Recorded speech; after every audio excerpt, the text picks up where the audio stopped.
ఓం శ్రీ గురుభ్యో నమ. ఆదిత్యాది నవగ్రహ దేవతాభ్యో నమ. ఓం శ్రీ మహాగణాధిపతయే నమ. ఓం ఐం సరస్వత్యే నమ.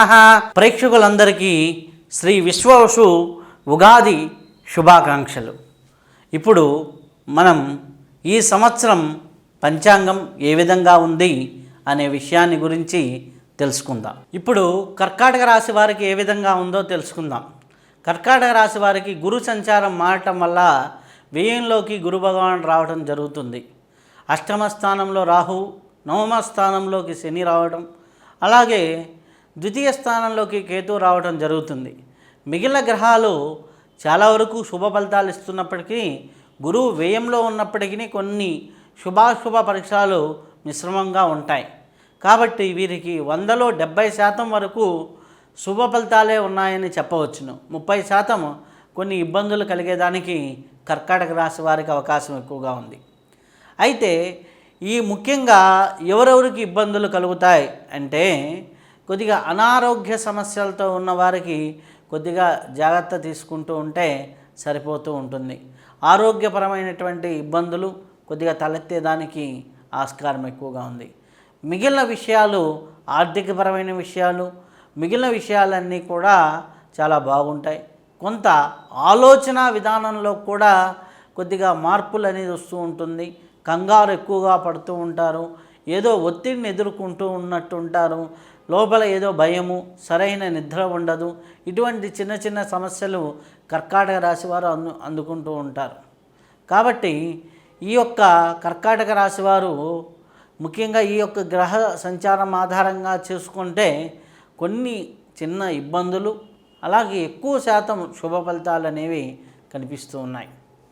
అయితే దీంట్లో ఉన్నటువంటి ఉద్యోగస్తులకు ఏ విధంగా ఉంది అంటే, ఉద్యోగస్తులకి చాలా వరకు లాభదాయకమైనటువంటి ఫలితాలు, అనుకూలమైనటువంటి ఫలితాలే కనిపిస్తూ ఉన్నాయి. ఈ అనుకూలమైనటువంటి ఫలితాల వల్ల వారికి ఇంతసేపటికి కూడా మంచి ప్రయోజనాత్మకంగానే కర్కాటక రాశి వారు ఉంటారు. కానీ ఈ ఉద్యోగస్తులు కొన్ని విషయాలు మర్చిపోవడం వల్ల కొన్ని ఇబ్బందులు వస్తూ ఉంటాయి. ఈరోజు చేయాల్సిన పను, ఈరోజు పెట్టాల్సిన మెయిల్ పెట్టకపోవడం వల్ల ఇట్లాంటి చిన్న చిన్న మతిమరుపు వల్ల ఉద్యోగస్తులకు కొన్ని చిన్న చిన్న సమస్యలు వస్తూ ఉంటాయి. అలాగే నిరుద్యోగులకు కూడా ఉద్యోగ అవకాశాలు బాగానే ఉన్నాయి, కానీ అనుకున్న స్థాయిలో వాళ్ళకి అవకాశాలు లభించకపోవచ్చు. అలాగే వివాహం కాని వారికి మంచి వివాహ ఫలితాలు, వివాహ ప్రయత్నాలు ఫలించేదానికి అవకాశం ఎక్కువగా ఉంది. కానీ వివాహపరంగా మంచి శుభ ఫలితాలు అయితే వింటారు. ఎందుకు అంటే మీ సప్తమాధిపతి నవమస్థానంలో ఉండటం చాలా శుభకరం. కాబట్టి మంచి ఫలితాలు అనేది రావటం జరుగుతూ ఉంటుంది కర్కాటక రాశి వారికి వివాహపరంగా. అలాగే విద్యాపరంగా చూసుకున్నట్లయితే చాలా మంచి అనుకున్నట్లుగా ఫలితాలు పొందుతూ ఉంటారు. కాకపోతే పరీక్షలు రాసేటప్పుడు జ్ఞాపక శక్తికి సంబంధించినటువంటి ఇబ్బందులు ఎదుర్కొనేదానికి ఆస్కారం ఉంది. పొరపాటున ఒక ఆన్సర్ రాయిపోయి ఇంకొక ఆన్సర్ పెట్టడం, కొద్దిగా టెన్షన్ వాతావరణంలో ఉండటం, ఇలాంటివి జరుగుతూ ఉంటాయి. కాబట్టి దక్షిణామూర్తి స్తోత్రాన్ని విద్యార్థులు ముఖ్యంగా చదువుకొని వెళ్ళినా చాలా శుభ ఫలితాలు పొందేదానికి ఆస్కారం ఉంది. అలాగే మిగిలిన పరిస్థితులు మనం చూసినట్లయితే కళారంగాల వారికి కొంతవరకు అనుకూలమైనటువంటి ఫలితాలు కనిపిస్తున్నాయి. ఆరోగ్యకరమైనటువంటి పరిస్థితులు కనిపిస్తూ ఉన్నాయి. కళారంగంలో ఉన్నవారు బాగా రాణించేదానికి కూడా అవకాశాలు ఎక్కువగా ఉన్నాయి. కాకపోతే చిన్న చిన్న సమస్యలు ఉంటాయి, వాటిని ఆచిచూచి అడుగులు వేస్తూ ఉండండి.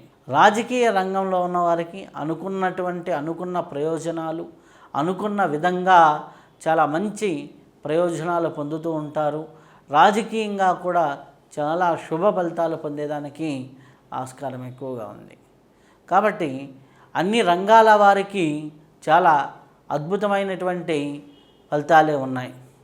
వ్యవసాయదారులకు చూసుకుంటే పంటకు తగినటువంటి ఫలితాన్ని పొందుతూ ఉంటారు. ఎక్కువ లాభాలు ఆర్జించకపోయినా నష్టాలు అయితే రావు. అలాగే కర్కాటక రాశి వారిలో ఉన్న వారికి 100కి 70% శుభ ఫలితాలు ఉన్నాయి. కాబట్టి భయపడాల్సిందేమీ లేదు, అన్ని విధాలుగా బాగుంటుందనే చెప్పచ్చు. స్త్రీలు కూడా చాలా అద్భుతమైనటువంటి ఫలితాలు, అద్భుతమైనటువంటి యోగాలు కనిపిస్తున్నాయి. మీకు గుర్తింపు లభిస్తూ ఉంటుంది. అనుకున్న చోట్ల అనుకున్న పనులు అయిపోతూ ఉంటాయి. కాబట్టి కర్కాటక రాశిలో ఉన్నటువంటి స్త్రీలకు కూడా చాలా మంచి ఫలితాలు ఉన్నాయని చెప్పవచ్చు.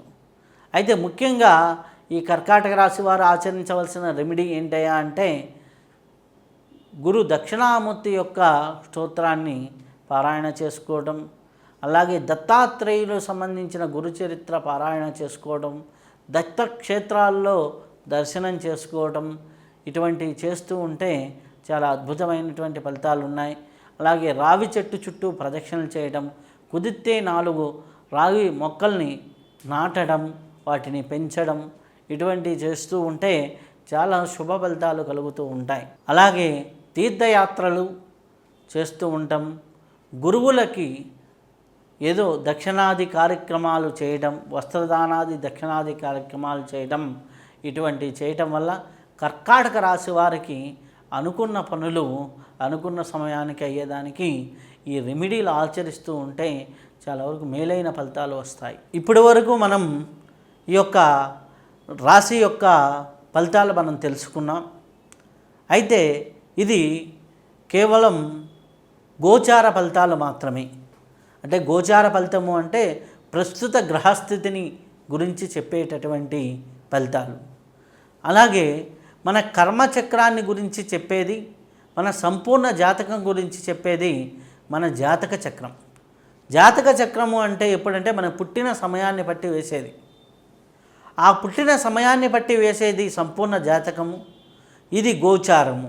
ఈ రెండూ కలిసి శుభంగా ఉన్నప్పుడు చాలా అద్భుతమైన ఫలితాలు ఉంటాయి. ఈ రెండిట్లో ఏదో ఒకటి మైనస్గా ఉందనుకోండి, కొంతవరకు శుభ ఫలితాలు ఉంటాయి.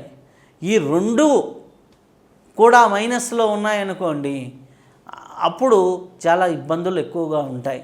కాబట్టి మెరుగైన రెమెడీలు తెలుసుకోవాలనుకున్నా, ఇంకా యోగపరమైనటువంటి రెమెడీలు, అలాగే ఇంకా ఎక్కువ రెమెడీలు చేసుకొని మీ జీవితాన్ని పండించుకోవాలనుకున్నా మమ్మల్ని సంప్రదించవచ్చు. ఈ సమాచారం నచ్చినట్లయితే మీరు షేర్ చేయండి, అలాగే సబ్స్క్రైబ్ చేయండి. ఈ జ్ఞానాన్ని 10 మందికి అందజేయండి. అప్పుడు మీరు ఆనందంగా ఉంటారు, 10 మంది ఆనందంగా ఉంచుతారు. అలా ఈ యొక్క జ్ఞానాన్ని 10 మందికి పంచుకోవడం వల్ల మీకు కూడా వారి జీవితాల్లో మార్పు వస్తే ఆ శుభ ఫలితాలు మీకు కూడా కలుగుతూ ఉంటాయి. మన తోటివారు బాగు మనం కోరితే మన బాగు భగవంతుడు కోరుతాడు. ఆ విధంగా ఈ విషయాన్ని 10 మందికి షేర్ చేయండి, అలాగే సబ్స్క్రైబ్ చేయండి ఛానల్ని. మీరు ఆనందంగా ఉండండి, 10 మందిని ఆనందంగా ఉంచండి. శుభం భూయా, సర్వే జనా సుఖినో భవంతు.